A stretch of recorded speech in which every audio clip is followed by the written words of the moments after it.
एक मुखी से लेके 14 मुखी तक रुद्राक्ष होता है। एक मुखी रुद्राक्ष धारण करने से क्या लाभ?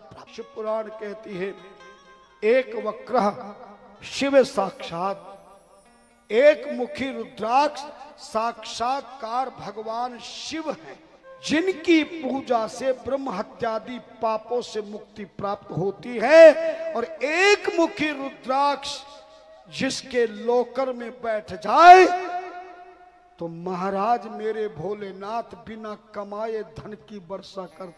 दो मुखी रुद्राक्ष भगवान शिव और विष्णु दोनों का स्वरूप है। दो मुखी रुद्राक्ष को धारण करने वाला गौ हत्या से रात दिन जाने अनजाने में कितने कीड़े मकोड़े हमारी गाड़ी के नीचे आते हैं, न जाने कितने मन में हमारे विकार पैदा हो जाते हैं।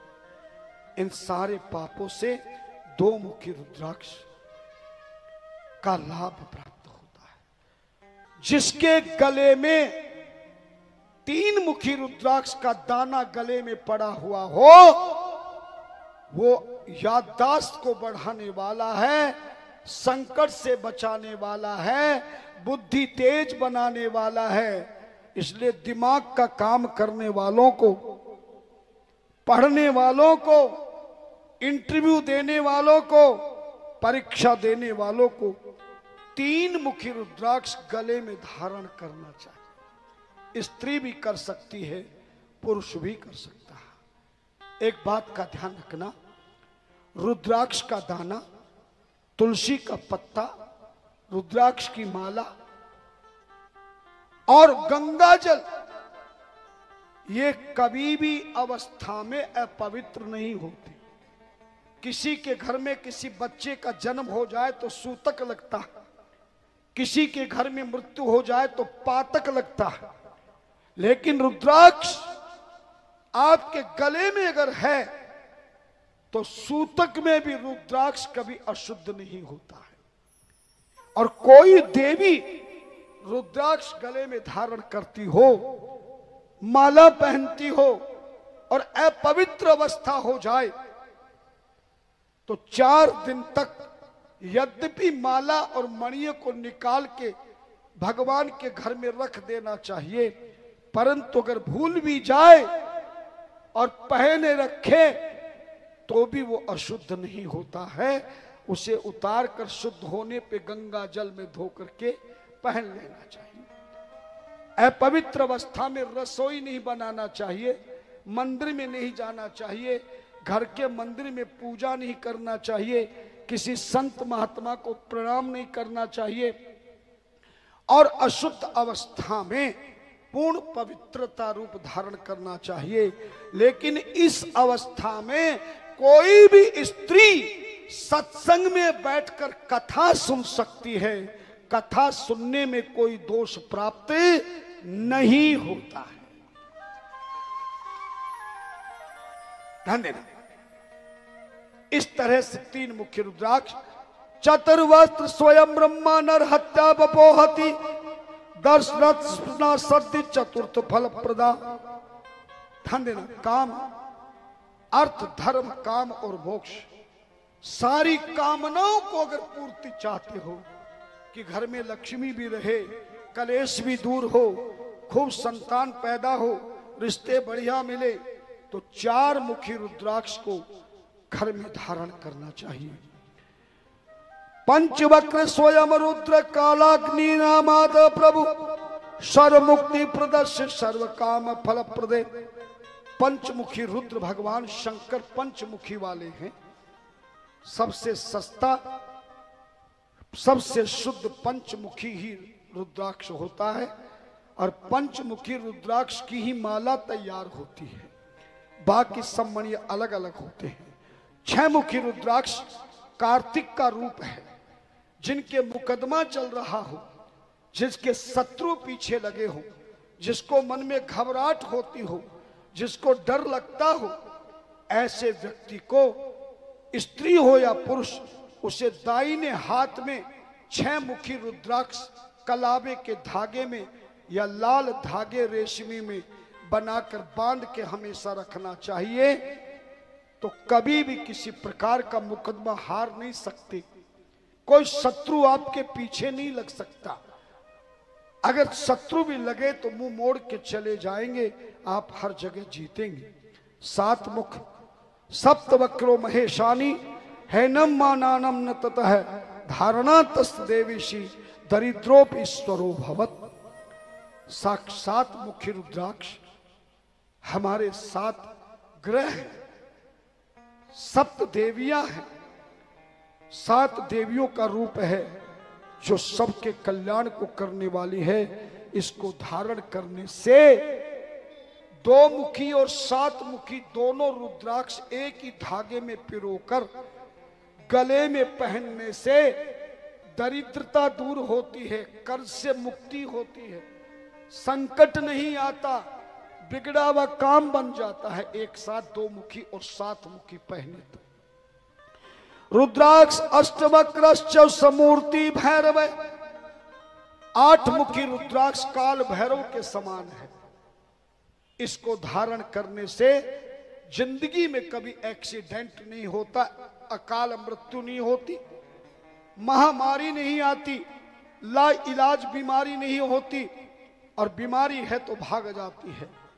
9 मुखी रुद्राक्ष काल भैरवी के रूप में है जो सदा दुर्गा अष्टमी कहलाती है।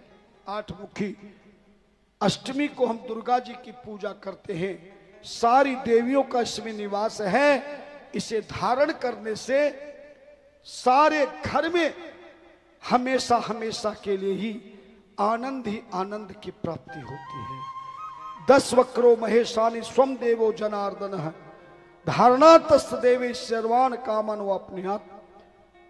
10 मुखी रुद्राक्ष में जनार्दन देव भगवान सदा निवास करते हैं।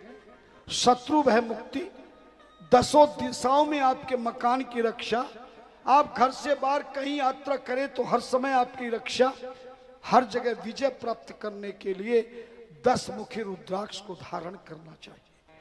एकादश मुखो यस्तु रुद्राक्ष परमेश्वरी स रुद्रो धारणा तत्सर्वत्र विजयी भवे। 11 मुखी रुद्राक्ष स्वयं भगवान के 11 रुद्र अवतार है।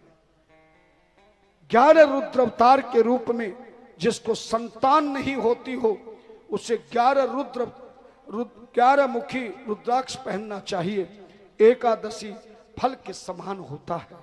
जिसको संतान न होती हो उसे इस 11 मुखी रुद्राक्ष को रोजाना जल में डालकर रात को डाल दें और सुबह इसका जल पी ले और इसे गले में धारण कर ले।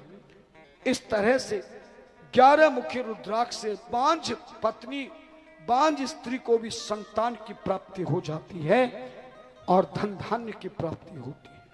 12 तुक रुद्राक्षम धारियत केश देश के आदित्याश्वते सर्वे 12 स्थिता 12 मुखी रुद्राक्ष सारे सूर्य 12 सूर्यों जैसा प्रकाश होता है, कभी बीमार नहीं होगा। 12 मुखी रुद्राक्ष को धारण करने वाला कभी बीमार नहीं होता, बेकार नहीं होता, लाचार नहीं होता। और 13 मुखी रुद्राक्ष 13 मुखो विश्व देवस्तु द्वारणा नर है सर्वान कामान वापनोति सौभाग्यम मंगलम भवे। जिनकी शादी नहीं होती हो, पति पत्नी में मनमुटाव हो, घर में कलेश रहता हो, रिश्ता नहीं जुड़ रहा हो, ऐसा विवाह हेतु 13 मुखी रुद्राक्ष को धारण किया जा सकता है, जिससे संतान की प्राप्ति होती है और विवाह योग पूर्ण बनता है। 14 मुखियो ही रुद्राक्ष परम शिव धारिण मूर्धिनदम भक्ता सर्पा प्रणश्यति। 14 मुखी रुद्राक्ष जितने 13 मुखी रुद्राक्षों में फल मिलता है वो सारे के सारे 13 मुखी तक के 1 से लेकर 13 मुखी रुद्राक्ष धारण करने पर जो फल मिलता है अकेले 14 मुखी रुद्राक्ष को धारण करने पर प्राप्त हो जाता है। इसलिए सबसे महंगा रुद्राक्ष 14 मुखी होता है। 1 मुखी आपको मिल जाएगा, नेपाल से भी मिलता है, इंडोनेशिया से भी मिलता है। ध्यान देना, कई लोग तुम्हें डरा देंगे, धमका देंगे और बड़ा महंगा बताएंगे, लेकिन एक मुखी बहुत आसानी से मिलता है। काजू के जैसा भी होता है, गोल भी होता है, दोनों ही। लेकिन जो नेपाल का रुद्राक्ष आता है वो कुछ ज्यादा महंगा होता है। इंडोनेशिया से आने वाला कुछ सस्ता होता है, और लकड़ी का बना तो 1 रुपए का भी मिल जाएगा एक मुखी रुद्राक्ष। गंगा के हरिद्वार में जाना, कई लोग दिखा दिखा के तुम्हें देंगे। नकली और असली की पहचान लेकर किसी अच्छी जगह धारण करना चाहिए। इसीलिए मैंने पिछले वर्ष से हमारे सचिव गौरव वशिष्ठ जी को आदेश दिया कि इंडोनेशिया, नेपाल, जहां जहां भी शुद्ध रुद्राक्ष मिलता हो, 1 मुखी से 14 मुखी तक आप जरूर लाएं। और गुरु कृपा ऑनलाइन हमने स्टोर खोला, गुरु कृपा स्टोर। पहली बार मैंने अपने पंडाल में भी उसको बुलाया, जहां असली रुद्राक्ष आपको, जैसा मैंने बताया, सिद्ध किए हुए रुद्राक्ष आपको मिल सकते हैं। इसीलिए आप अनजान जगह में धार्मिक सामान ना लें। इस तरह से सूत जी महाराज कहते, ऋषियों, इस प्रकार से मैंने तुम्हें भगवान की पूजा का फल, पूजा का विधान, साधना तुम्हें बताई। जो भी इस कथा को सुनकर के आनंदित होता है, भोलेनाथ की उस पे सदा सदा के लिए कृपा हो जाए। सूत जी महाराज कहते हैं, ऋषियों, अब मैं तुम्हें